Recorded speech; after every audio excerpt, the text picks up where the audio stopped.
Hello दोस्तों, स्वागत है आपका गुरु विद्या में। मैं आपका दोस्त राम शर्मा।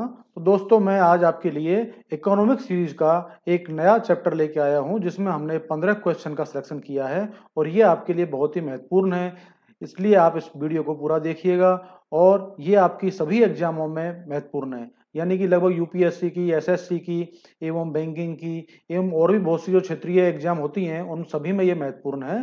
तो आप इसको, ये एक जीके का बहुत ही महत्वपूर्ण पार्ट है, तो इसको आप पूरी तरह से ध्यान से देखिएगा। और इसमें हमने बहुत ही महत्वपूर्ण क्वेश्चनों का सिलेक्शन किया है दोस्तों। ठीक है ना? तो दोस्तों, लेते हैं आज हम आपका पहला क्वेश्चन। विक्रेता बाजार क्या होता है? तो दोस्तों, विक्रेता बाजार क्या होता है ये आप भी समझ रहे होंगे कि जहां पर, यानी कि ऐसा बाजार जहां पर मांग की अपेक्षा पूर्ति कम होती हो। यानी कि विक्रेता यानी जिसमें ज्यादा माल बिके। ठीक है ना दोस्तों? यानी कि बिके यानी कि मांग ज्यादा हो जिस बाजार में और आपूर्ति कम हो, उसको हम लोग विक्रेता बाजार कहते हैं दोस्तों। किसको कहते हैं? ऐसा बाजार जहां मांग की अपेक्षा पूर्ति कम होती हो। ठीक है दोस्तों? तो ये हुआ हमारा विक्रेता बाजार का आंसर। ओके, नेक्स्ट लेते हैं दोस्तों। अंकटौड़ नाइन्थ का आयोजन कहाँ किया गया था? तो दोस्तों, अंकटौड़ आयोजन, जो नाइन्थ का आयोजन था, वो हमारा किया था मिडलैंड दक्षिण अफ्रीका में। कहाँ किया था? मिडलैंड दक्षिण अफ्रीका में दोस्तों। ठीक है ना? ओके, नेक्स्ट लेते हैं। योजना में कोर सेक्टर का क्या तात्पर्य है? तो दोस्तों, योजना में कोर सेक्टर का तात्पर्य होता है दोस्तों चयनित आधारभूत। क्या होता है? चयनित आधारभूत। ठीक है दोस्तों? यानी कि कोई भी योजना जो होती है उसमें कोर सेक्टर का जो मतलब होता है वो होता है चयनित आधारभूत। ठीक है दोस्तों? है ना? Okay, next. भारत में सकल घरेलू उत्पाद बस भारत में सकल घरेलू बचतों में किस क्षेत्र का योगदान सर्वाधिक है? तो दोस्तों, भारत में सकल घरेलू बचतों में, इसमें क्वेश्चन के अंदर ही आपका आंसर छुपा हुआ है दोस्तों। भारत में सकल घरेलू बचतों में किस क्षेत्र का योगदान सर्वाधिक है? तो दोस्तों, सकल घरेलू बचतों में तो किसका है? घरेलू क्षेत्रों का। यानी कि जो सकल घरेलू बचत हैं उनमें घरेलू क्षेत्रों का सर्वाधिक योगदान है दोस्तों। ठीक है ना? किसका? घरेलू क्षेत्र का सर्वाधिक योगदान होता है दोस्तों। ठीक है ना? Okay. India is for sale नामक पुस्तक किसने लिखी? क्या क्वेश्चन है दोस्तों? इंडिया इज फॉर सेल नामक पुस्तक किसने लिखी? तो दोस्तों, इसका सही उत्तर है चित्रा सुब्रमण्यम। क्या है दोस्तों? चित्रा सुब्रमण्यम ने लिखी थी। किसने लिखी थी? चित्रा सुब्रमण्यम ने। ठीक है, नेक्स्ट लेते हैं। प्रथम पंचवर्षीय योजना में किस क्षेत्र को सर्वोच्च प्राथमिकता दी गई है? तो दोस्तों, इसमें प्रथम, एक्चुअली ये क्वेश्चन मैंने आपके दोस्तों इसलिए लिए हैं जिससे आपका खुद का, यानी कि आपने कितनी तैयारी की है, इसका आपका जो एक प्रकार से खुद आप अपने आप को जज कर सकते हैं कि मैंने कितनी तैयारी की है। इसमें मैंने प्रश्न बाद में दे रहा हूं, आप प्रश्नों के उत्तर जो है बाद में दे रहा हूं आपके सामने, पहले मैं प्रश्न रख रहा हूं।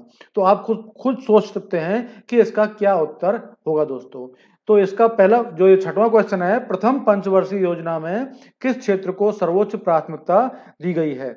तो दोस्तों, इसका सही उत्तर है कृषि एवं सिंचाई। क्या है दोस्तों? कृषि एवं सिंचाई। ठीक है ना? ओके, नेक्स्ट लेते हैं। भारत में बाल श्रमिकों की संख्या सबसे अधिक किस राज्य में है? तो दोस्तों, भारत में बाल श्रमिकों की संख्या कौन से राज्य में है? आपने अगर तैयारी किया दोस्तों तो बताएं। तो दोस्तों, इसका सही उत्तर है आंध्र प्रदेश। क्या है दोस्तों? आंध्र प्रदेश। भारत में बाल श्रमिकों की संख्या सबसे अधिक आंध्र प्रदेश में है दोस्तों। ठीक है ना? ओके, नेक्स्ट लेते हैं दोस्तों हम लोग इसका अगला क्वेश्चन। स्वर्ण जयंती शहरी रोजगार योजना कब से लागू की गई थी? तो दोस्तों, आपने अगर तैयारी की है तो आप इसका आंसर अपने दिमाग में सोच के बता रखें, जिससे मैं आपको जब बताऊं तो आप खुद को जज कर सकते हैं कि आपकी तैयारी कितनी तैयार है। क्योंकि जो आपने ये समय लॉकडाउन रहा है, इस लॉकडाउन में आपने इस समय का कितना अच्छा सदुपयोग किया है या नहीं किया पाए कर पाए हैं आप। तो अभी भी आपके समय है, पास में अच्छा समय है, क्योंकि आपकी एग्जाम अभी भी काफ़ी टाइम लेने वाली हैं। क्योंकि लॉकडाउन अभी और थोड़ा बहुत बढ़ने वाला है और लॉकडाउन खुलने के बाद भी आपको और समय दिया जाएगा। तो आपके पास अभी महीने 2 महीने तो इन एग्जामों के लिए तैयारी के लिए अभी है ही है, तो इससे और आप अच्छी तैयारी कर सकते हैं दोस्तों। तो दोस्तों, स्वर्ण जयंती शहरी रोजगार योजना कब से लागू की गई थी? तो दोस्तों, ये है 17 सितंबर 1997 से। कब से? 17 सितंबर 1997 से शहरी रोजगार स्वर्ण जयंती शहरी रोजगार योजना लागू की गई थी दोस्तों। ठीक है ना। ओके, नेक्स्ट लेते हैं। भारत के किस राज्य में साक्षरता प्रतिशत सबसे अधिक है? तो दोस्तों ये तो उत्तर लगभग मेरे ख्याल में आप सभी को पता होना चाहिए, क्योंकि ये प्रश्न काफी जाना पहचाना है और मोस्टली बार बार कई बार पूछा भी जाता है, पेपरों में भी आता है कि भारत में कौन सा राज्य सबसे ज्यादा साक्षर है, यानी कि साक्षरता किस राज्य में सबसे अधिक है। तो दोस्तों इसका सही उत्तर है, आपको बताऊं मैं, केरल। क्या है दोस्तों? केरल। भारत में सबसे अधिक साक्षरता जो है वो केरल में है दोस्तों। ठीक है ना। ओके, भारत में सर्वाधिक गन्ना किस राज्य में उत्पन्न किया जाता है? तो दोस्तों ये भी आपको पता होगा मोस्टली कि भारत में सर्वाधिक गन्ना कौन से राज्य में उत्पन्न किया जाता है। तो दोस्तों मैं आपको हिंट दे रहा हूं, आपने अगर तैयारी की है तो आपको आइडिया हो गया होगा कि ये हमारा काफी बड़ा राज्य है और उत्तरी भारत में पाया जाता है, उत्तरी भारत का राज्य है ये।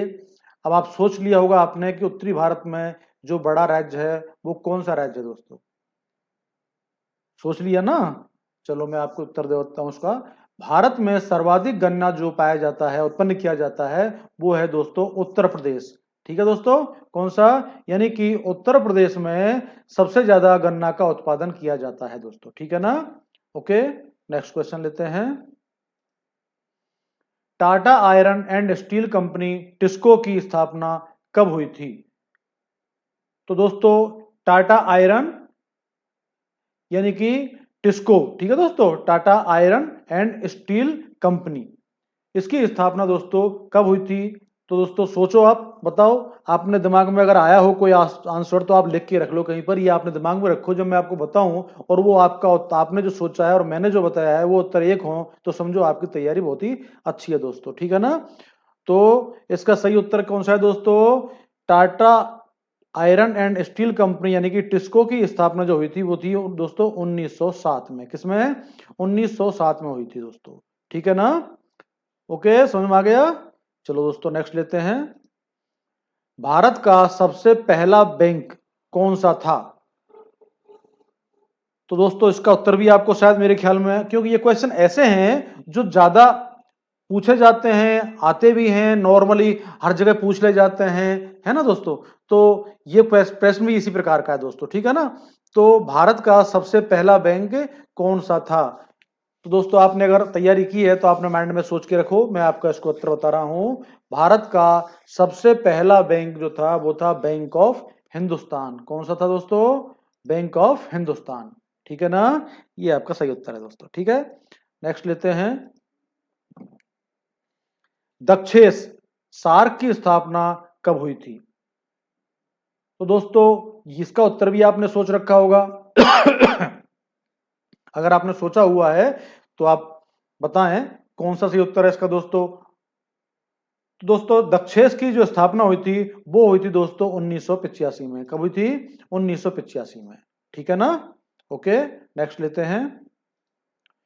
स्वामीनाथन समिति किस क्षेत्र से संबंधित है? स्वामीनाथन समिति किस क्षेत्र से संबंधित दोस्तों? तो आपने अगर तैयारी की है दोस्तों तो आप बताएं इसका सही उत्तर क्या है? क्या है दोस्तों? चलो मैं आपको देता हूं 10 सेकंड, आप सोच लें।